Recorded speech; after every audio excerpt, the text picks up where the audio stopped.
Welcome to my channel!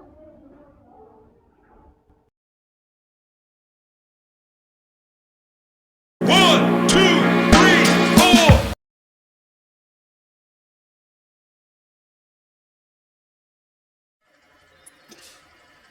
Balatan natin yung garlic, tapos hihiwain natin ng sobrang pino para sa ating masarap na bagoong.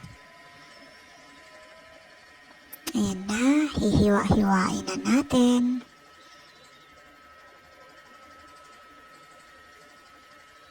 Hanggang sa maging pino ang ating garlic o bawang.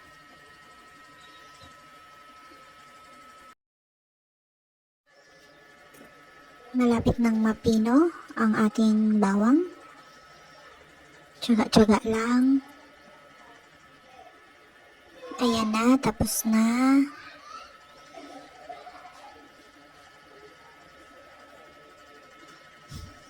Naghugas po ako. Sa susunod, sibuyas naman, hihiwain din natin. Tapos, pino din.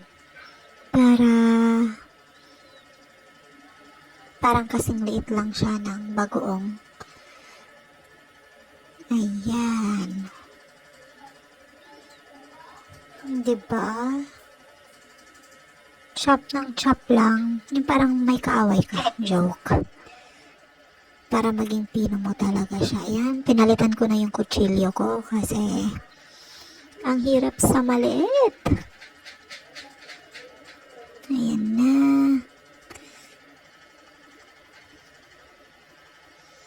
Ang bilis, diba?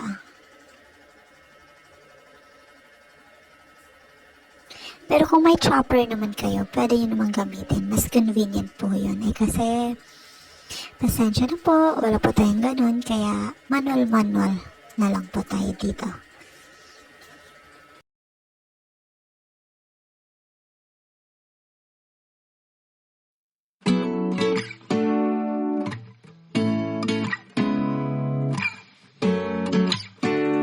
Ayan, patapos na po yung paghihiwa ng ating sibuyas. Ilalagay po natin yan sa lagayan. Maglagay po tayo ng mantika sa kawali. Maliit lang po. Sakto lang. Para hindi masyadong oily.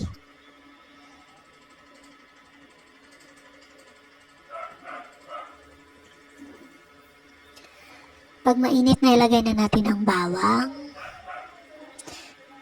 Ayan.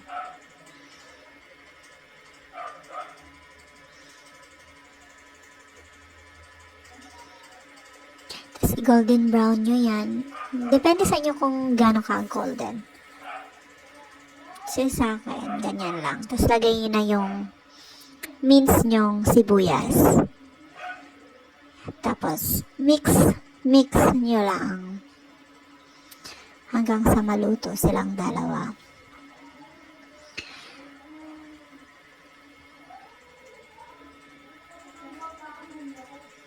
Ayan.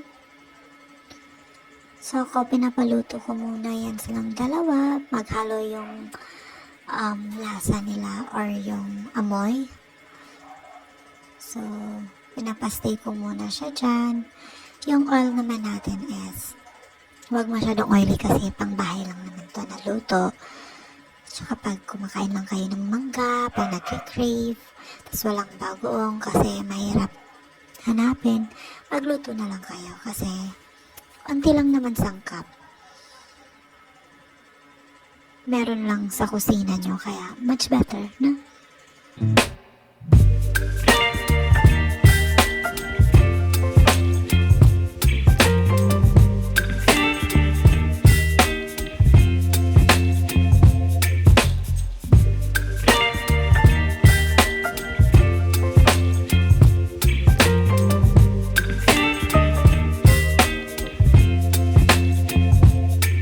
Baby, you give me ice and fire. You give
baby. So I stand up and speak just my mind. Oh,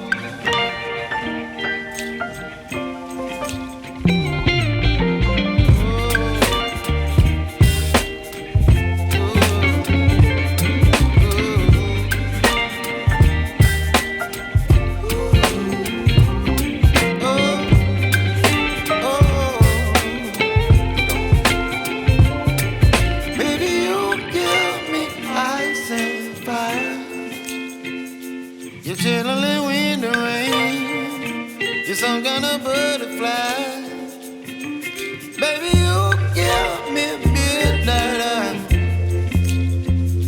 You whip up my appetite. Don't leave me here high and dry. Baby, you give me ice and fire. You're channeling wind and rain. You're some kind of butterfly. Baby, you give me midnight. You whip up my appetite. Don't leave me here high and dry. Oh, oh, oh, oh. Pag nagnegosyo na tayo, tsaka tayo magsusukat. Joke lang.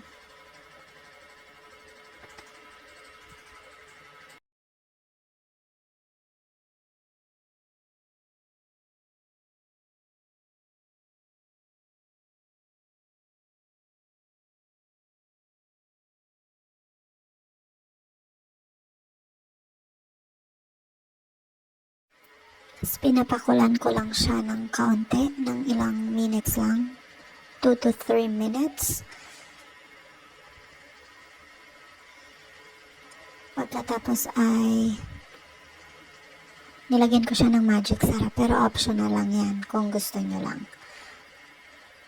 Tapos black pepper, pang palasa din.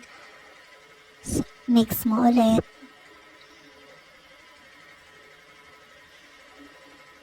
Para pantay po yung lasa ng ating bagoong. Kailangan mo talaga siyang i-mix. Kasi suka po yung parang nagsisilbing water niya dyan. Kasi di naman natin dinamihan ng oil para di sobrang umay. Well, it's for me lang ha.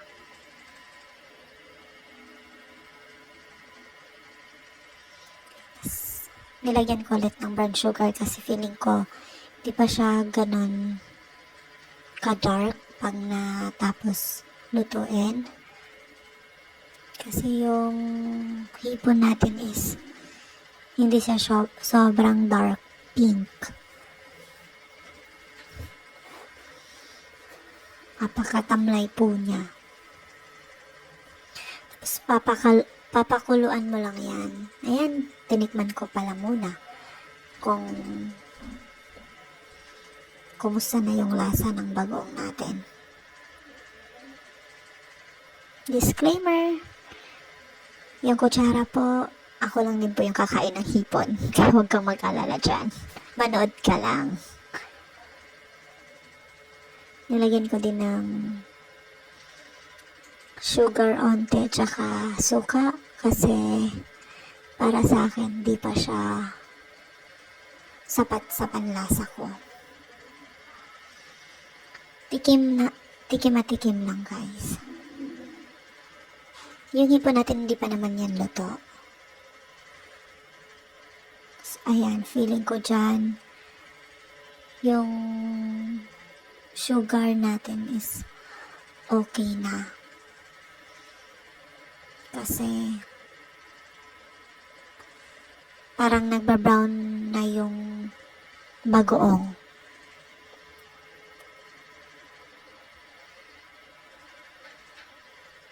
Tapos papakuluan mo lang yan. Sorry na, di kasi ako marunong mag-Tagalog. Tinikman ko ulit.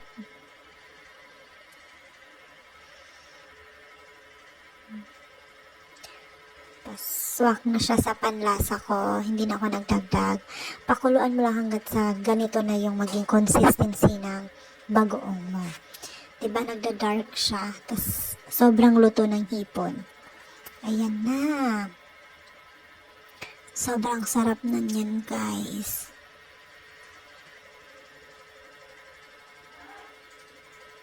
Mga mare, pare, sister, brother, kuya, inday, sa mga nagkikrave ng bagoong dyan, magluto na kayo sa mga bahay nyo. Ayan na. Ayan na yung resulta sa pagluluto natin.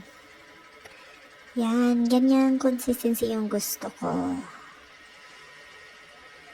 Tapos, yung mangga, ay, sarap. Kahit maasim na mangga, pwede dyan sa bagoong ko na yan.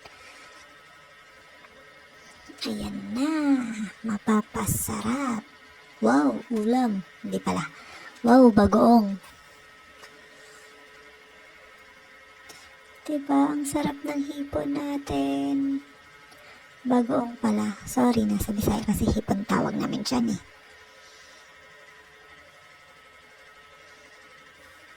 Ayan na. Kinuha na.